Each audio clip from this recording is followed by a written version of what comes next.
şəhidlər, əziz qazilər, tökülen o qanlar, olmadığı qədər. 44 gündə gəldi bu böyük zəfər. Qarabağ bizimdir, hamı biləcək, Azərbaycan, zəfər günün mübarək. Qanlı tarix yazdı, şanlı ordumuz, zəfərə satılandı, milli ruhumuz, özünə qayıtdı, cənnət yurdumuz. Artıq Qarabağın çıxılacaq, Azərbaycan, zəfər günün mübarək. Dastan yazdı hər zabitin əskəri, dağıtdı düşmənin, dostun zəngəri.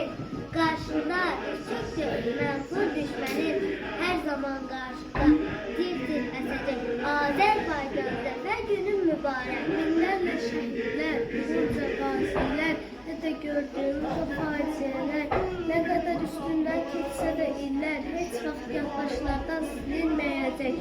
Azərbaycan, zəfər günün mübarək. Var xalqımın müzəffər sərkərdəsi, qılıncdan itidir onun kəlməsi, bəs eləyər onun bizdə kəlmə deməsi.